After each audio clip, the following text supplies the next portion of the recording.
Udumo kuNkulunkulu kweliphezulu nokuthula emhlabeni kubantu abathokozelwa nguye.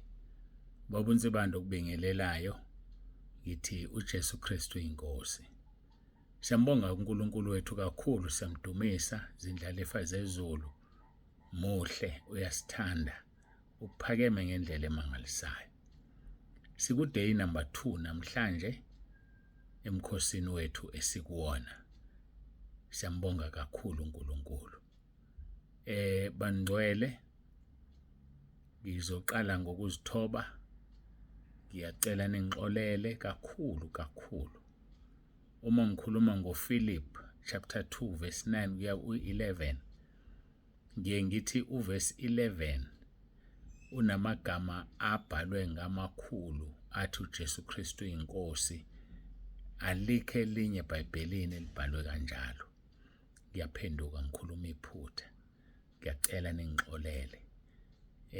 Ngazi nami ukuthi statement engangisisho kanjani, kusho ukuthi ngangisisho mhlamba ngasichaza izathu, ngiyeke. Ngiyaxolisa bangcwele kakhulu. Uma uvula izenzo chapter 17 uverse 23, izenzo 17 uverse 23, uPaul lapha eshumayela eAthene. Uthi kuverse 23, ngokuba kwathi ngihamba ngibuka izinto enizikhonzayo, ngafumana ne-altare okulotshwe kulo ukuthi elikaNkulunkulu ongaziwayo.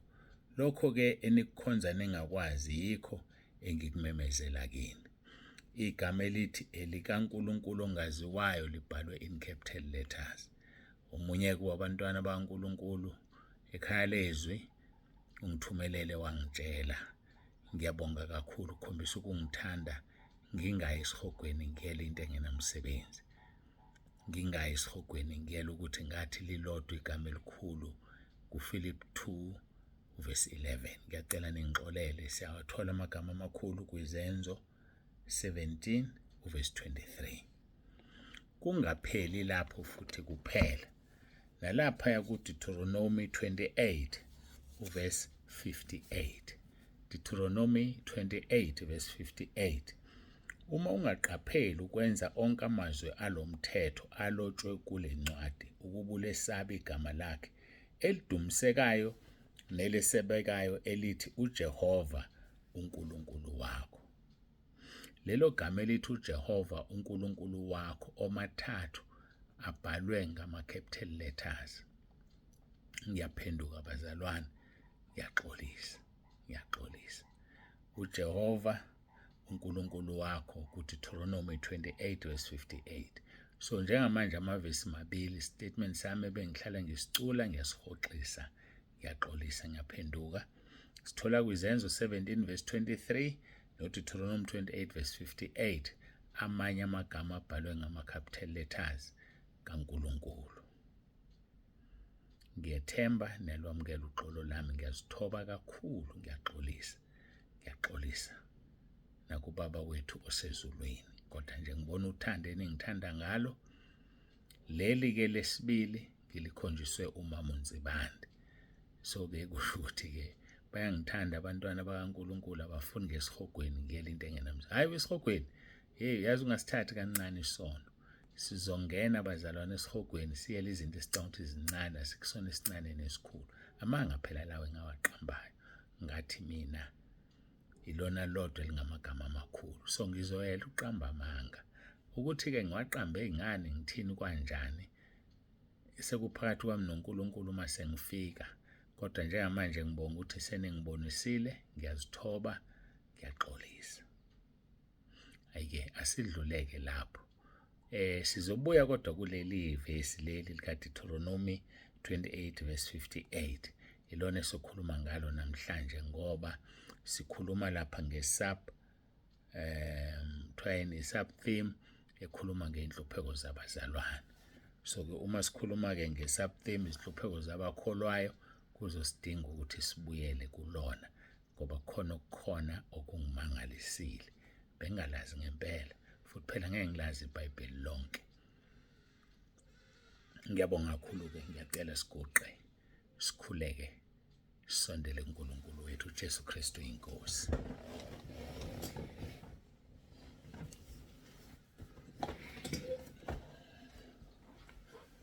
Babongcwele babolungileyo uNkulunkulu wethu nomusa, ngiyayithoba phambi kobuso bakho, ngiyazilahla ezinyaweni zakho Nkosi, ngokuthi ngithe yilona lodwa igama elithi uJesu Kristu inkosi elibhalwe ngama-capital letters. Kusangenzeka aqhamuka amanye, ngiyazithoba Nkosi kakhulu, ngiyazilahla ezinyaweni zakho. Ngiyacela ukuthi ube kanye nathi ngomoya wakho ingcwele manje singena kule nkonzo. Ngiyakhuleka ngegama elinamandla lenkosi yethu uJesu Kristu ophilayo. Ngiyakhuleka Nkosi ukuthi ubonakalise amandla akho. Khuluma nathi uzambule ngomoya wakho ingcwele. Khulekela bonke abaphelelwa amandla ngithi ngegama lenkosi uJesu, baqinise Nkosi kulo mkhosi wethu ka2 days esikuwona manje. Baqinise uNkulunkulu wethu kulo mkhosi. Sibonga inkonzo zabefundisi, siyabonga kakhulu ukuthi zihambe kahle wabaphakathi kwethu. Ngiyakhuleka ke Nkosi, ngiyacela kuba lezi zempela sonto inkonzo ube khona futhi kuzona. Phendula ke abantu abaningi abasemkhosini eyahlukene, phendula imikhuleko yabo. Abanye bayagula baphilise, abanye bayagulelwa baphilise. Siyabonga kakhulu Nkosi ngesimango senzile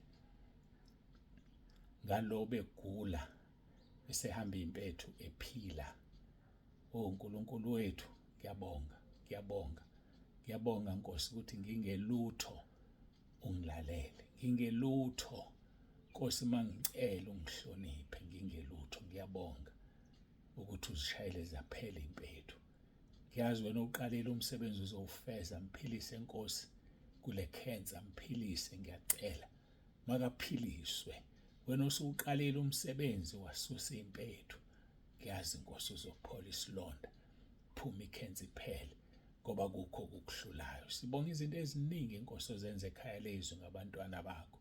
Dumo lonke lungu lwakho lukufanele, kungenxa yegama lakho uJesu Kristu inkosi. Amen.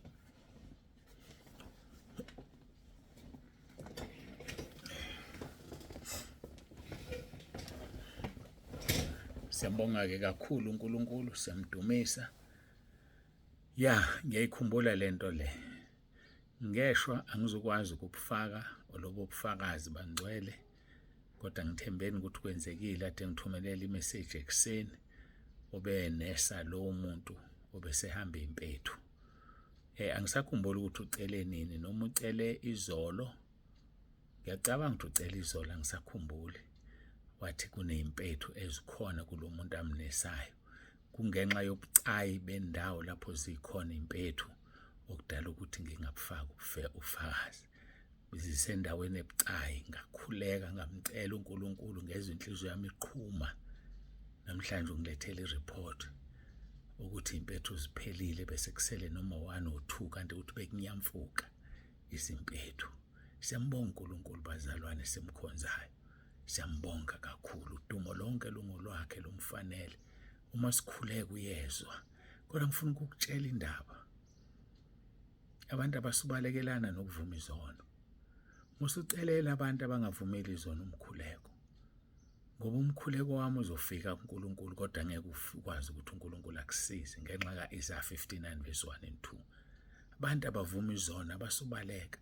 Lithi iBhayibheli othi akanasona ezikhohlisa iqinisa likho kuye. Asisudlala ubungcwele obungekho. Asisudlala ukulunga okungekho. Hayi ngeke bazalwane. Khuleka zintathu izinto esizinikeziwe ekhaya lezwi. Number 1, khuleka uRoma 10 verse 9. Sizwile ngalo beshaya istroke, akhulekisa uRoma 10 verse 9. Kanti nalo mkhulekisayo kuphi? Usemkhosini, amandla omkhosi. Khulekani uRoma 10 verse 9 bazalwane emakhaya manilala. Nibeke iVN la nikhuleke. Number 2, buka uvuma izono zakho. KuSunkulunkulu awuze umkhuleko wakho. Kokugcina ngena emkhosini ka21 days uma inkinga yakhe inkulu. Uma usaba u21 days ngena ku40 days. 40 days indaba ngisho njalo. U40 days ulula kuno21. 40 days yona mkhosi olula kunayo yonke, kodwa onamandla okudlula yonke u40 days. So angidideki uma ngithi ngena ku21, mawukuhlula 21 ngena ku40, because u40 is the easiest. Ayikazidlule lapho. Ngiyacela nje bazalwane, silalelane nikwenze lokho. Ningathanda ukungixabanisa noNkulunkulu. Wathi ngamkhulekela umuntu engavumile, uRoma 10:9. Waphinda wathi ngamkhulekela umuntu engavumile izono. Siyazi ukuthi siqala ngokubhuka sibhale phansi, kodwa usukweleta ukuthi kufanele ukukhulume phela nobaba uNzibanda akukhulekele ngaleyo date oyinikeziwe. If uNkulunkulu engakabuyi, mayebuya uzokwenzela umusa, uzongena ugijima ezulwini. uJesu Kristu inkosi. Ngiyacela ngigcine ngaliprepare nendawo sivula kuyona. Vele sifunda ke uPhilip, abasePhilippi chapter 2 verse 9 kuya ku11. Sofunda ke isikhathi seku11 minutes. Ngalokho ke uNkulunkulu wamphakamisa kakhulu, wamnika igama eliphezulu amagama onke, ukuze kuthi ngegama likaJesu amadolo onke aguqe, awabasezulwini, awabasemhlabeni, awabangaphansi komhlaba. Verse 11, nezilimi zonke zivume ngokuthi uJesu Kristu inkosi, kube inkazimulo kuNkulunkulu Baba. Sesitholile amathathu amagama abhalwe ngama-capital letters endaweni ezintathu ngamanye amagama, uNkulunkulu nelendodana. So ke sikhipheke sivula amehlo manje khona okunye nikutholayo ningitshele bazalwane ukuthi nanti elinye seliqhamuka elibhalwe ngama-capital letters. Ngifisa ke siye kuDeuteronomy, ngosikhuluma ngenhlupheko zabakholwayo. Noma uDeuteronomy engakhulumi ngenhlupheko zabakholwayo, kodwa kuphenduleke eminye yemibuzo esuka ikhona. Deuteronomy 28 verse 58. Uma ungaqapheli ukuwenza onke amazwi alomthetho alotshwe kule ncwadi, ukuba ulesabe igama lakhe elidumisekayo nelesabekayo elithi uJehova uNkulunkulu wakho.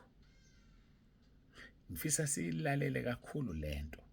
Uma ungaqapheli ukuwenza onke amazwi, izwi liyenziwa bazalwane.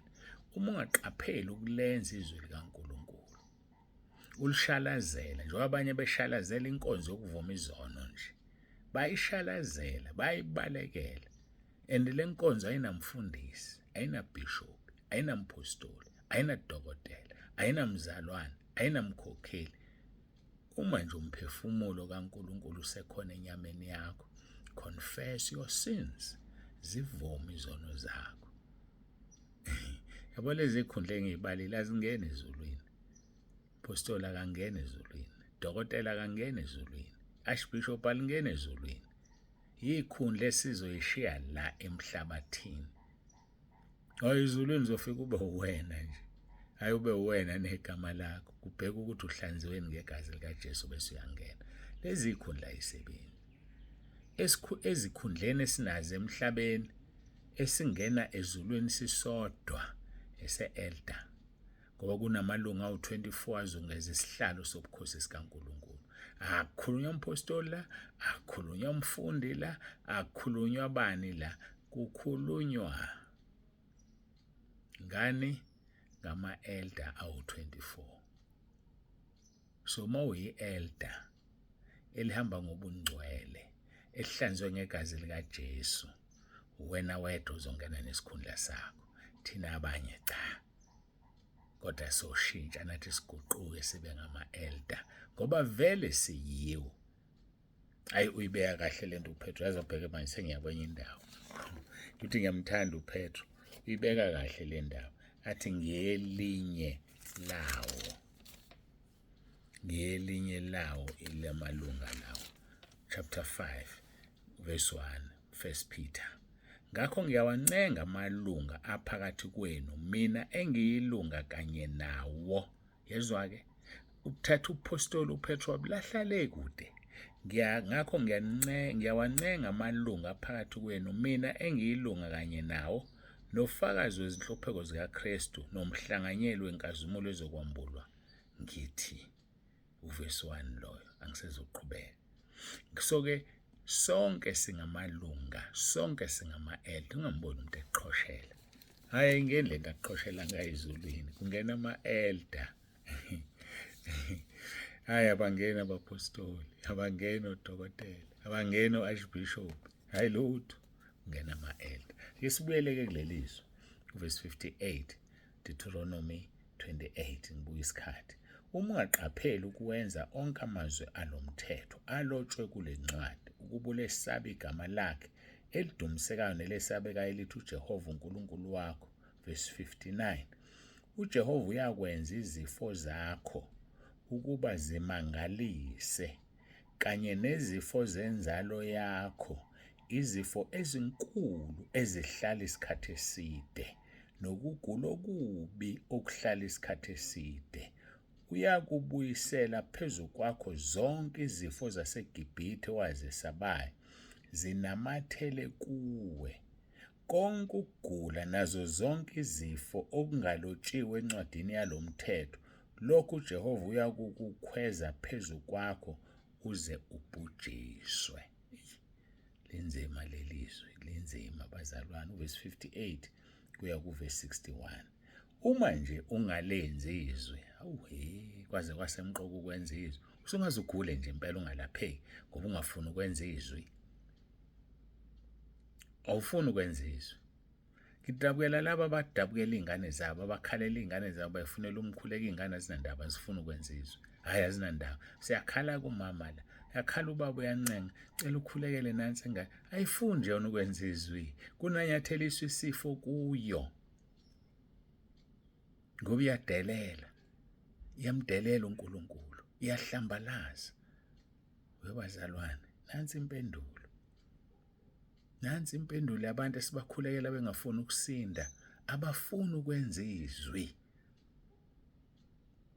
Wena umcelelayo uyalenza izwi. Usuyivumile izono zakho. Uyamkhuleka uRoma 10 verse 9. Wena omcelelayo usuke wamfastela wangena emkhosini. Hayibo bazalwane. uNkulunkulu akuyena okaNsibande owethu sonke. Mayefu uNsibande uyobe engafile uNkulunkulu wethu.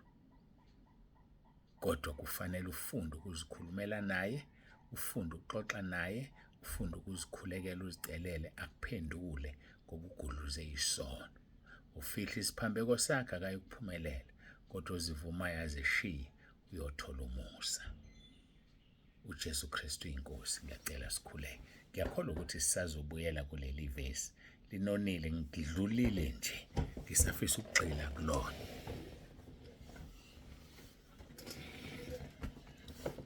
Babolungileyo, babongcwele, siyabonga izwi, siyakubonga uNkulunkulu wethu onomusa, busisa yilo naloyo olalele, uJesu Kristu inkosi. Amen.